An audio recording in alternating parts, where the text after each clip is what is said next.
બે interesting test, chocolate અને ઠંડાઈ. Wish you all a very happy Holi with this interesting fusion of Thandai.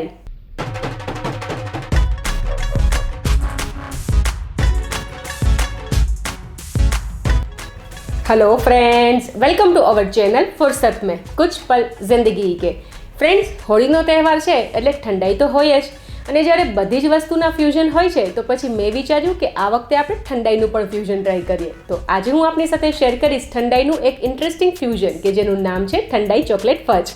પરંતુ એ પહેલાં જો તમે હજુ સુધી અમારી ચેનલને સબસ્ક્રાઇબ ના કરી હોય તો તેને સબસ્ક્રાઇબ કરી લેજો અને બેલ આઇકનને પ્રેસ કરીને તેમાં ઓલ બટન સિલેક્ટ કરી લેજો, જેથી કરીને આવી જ નવી વાનગીઓના અપડેટ્સ તમને સૌથી પહેલાં મળી રહે. અને જો તમને અમારી આ ઠંડાઈ ચોકલેટ ફજની રેસીપી પસંદ પડે તો વિડીયોને લાઇક કરવાનું, શેર કરવાનું અને નીચે કમેન્ટ બોક્સમાં કમેન્ટ કરવાનું ના ભૂલતા, ક્योंकि केयर करते जाओ, शेयर करते जाओ, जिंदगी बहुत ही खूबसूरत है.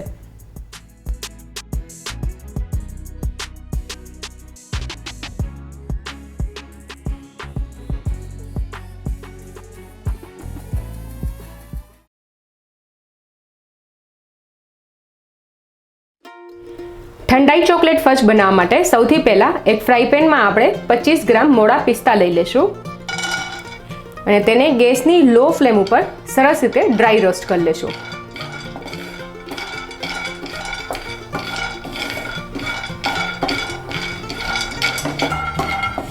અરાઉન્ડ 2 મિનિટ બાદ પિસ્તા સરસ રોસ્ટ થઈ ગયા છે, તો હવે ગેસની ફ્લેમને બંધ કરી દઈશું અને આ પિસ્તાને આપણે ચોપિંગ બોર્ડ પર ટ્રાન્સફર કરી અને તેને થોડા ઠંડા થવા દઈશું.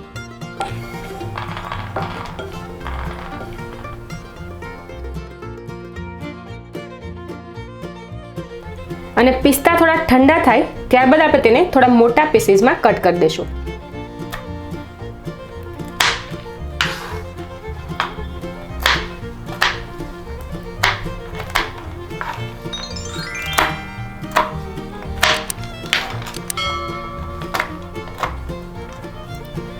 અને હવે આપણે ડબલ બોઇલર મેથડથી ચોકલેટને મેલ્ટ કરી લઈએ, જેના માટે મેં એક સોસ પેનમાં 2 ગ્લાસ જેટલું પાણી લઈ અને તેને ગરમ કરવા માટે રાખેલું છે.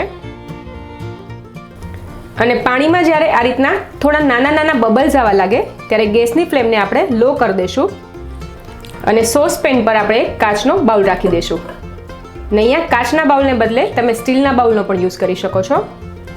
અને ત્યારબાદ આપણે તેમાં 300 ગ્રામ વ્હાઇટ કમ્પાઉન્ડ ચોકલેટ એડ કરી દઈશું, જેને મેં આ રીતના રેન્ડમલી ચોપ કરી લીધી છે.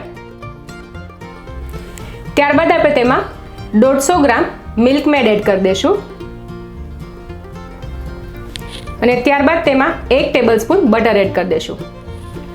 અને આ બધી જ વસ્તુને સરસ રીતે મિક્સ કરી અને આ રીતે કન્ટિન્યુઅસલી હલાવતા જઈને આપણે મેલ્ટ કરી લઈશું. ને અહીંયા એક વાતનું આપણે ખાસ ધ્યાન રાખશું કે આપણે આ જેટલી પણ વસ્તુ લીધી છે એ બધી જ આપણે રૂમ ટેમ્પરેચર પર લેવાની છે. ફ્રીઝમાંથી નીકાળીને ડાયરેક્ટલી તેને યુઝ નથી કરવાનું. અને ચોકલેટને મેલ્ટ કરતી વખતે આપણે એ વાતનું પણ ધ્યાન રાખશું કે નીચે આપણે જે સોસપેનમાં પાણી લીધું છે તેનું લેવલ આપણે એટલું મેન્ટેન કરવાનું છે કે તે આ જે કાચનો બાઉલ છે તેના સરફેસને ટચ ના થાય. તો બધી જ વસ્તુ સરસ મિક્સ થઈ ગઈ છે અને ચોકલેટ પણ સરસ મેલ્ટ થઈ ગઈ છે. તો હવે ગેસની ફ્લેમને બંધ કરી દઈશું અને આ બાઉલને આપણે આ સોસપેન ઉપરથી નીકાળી લઈશું. ત્યારબાદ આપણે તેમાં 2 ટેબલસ્પૂન ઠંડાઈ પાવડર એડ કરી દઈશું. અને આ ઠંડાઈ પાવડરની રેસીપી લિંક મેં નીચે ડિસ્ક્રિપ્શન બોક્સમાં પણ આપેલી છે. ત્યારબાદ આપણે તેમાં આ શેકેલા પિસ્તા એડ કરી દઈશું અને થોડા પિસ્તા આપણે ઉપર ગાર્નિશિંગ માટે રાખી દઈશું અને બધું આપણે સરસ રીતે મિક્સ કરી દઈશું.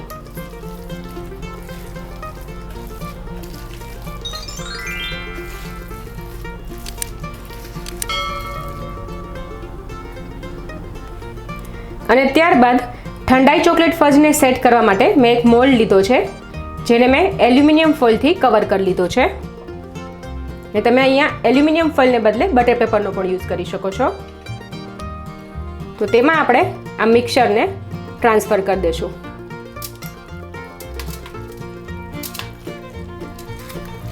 અને ત્યારબાદ આ રીતે તેને સ્પ્રેડ કરી અને સરસ રીતે લેવલ અપ કરી દઈશું.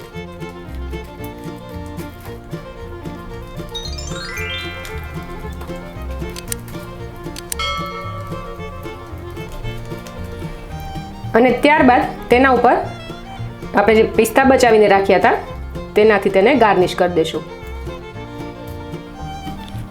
અને તેને હળવા હાથે પ્રેસ કરી દઈશું.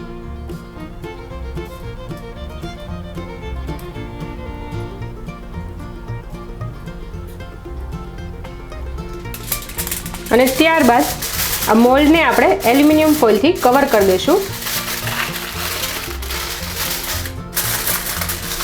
અને આ ઠંડાઈ ચોકલેટ ફજને રેફ્રિજરેટરમાં આપણે 1.5 થી 2 કલાક માટે સેટ થવા માટે રાખી દઈશું. અને 2 કલાક રેફ્રિજરેટ કર્યા બાદ આ ફજને આપણે અનમોલ્ડ કરી લઈએ.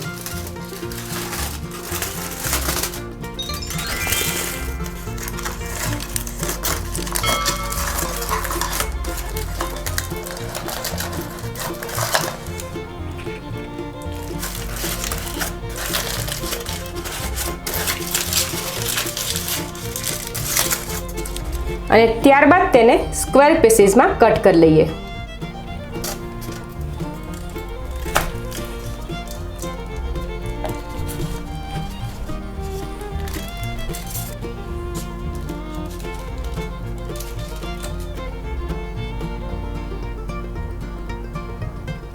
તો ફ્રેન્ડ્સ, તૈયાર છે ઠંડાઈ ચોકલેટ ફજ કે જેને એરટાઇટ કન્ટેનરમાં રેફ્રિજરેટરમાં તમે 15 થી 20 દિવસ માટે સ્ટોર પણ કરી શકો છો. તો આ હોળી પર આ ઠંડાઈ ચોકલેટ ફજની રેસીપીને તમે જરૂરથી ટ્રાય કરજો અને તમને તેનો ટેસ્ટ કેવો લાગ્યો તે કમેન્ટ બોક્સમાં કમેન્ટ કરીને અમને જરૂરથી જણાવજો. હું મયુરી સોઢા અહીં સાઇન ઓફ કરીશ. ફરી આપને મળીશ એક નવા એપિસોડમાં એક નવી વાનગી સાથે. ટિલ ધેન કેર કરતે જાઓ, શેર કરતે જાઓ, ક્યોંકि જિંદગી ખૂબસૂરત હૈ.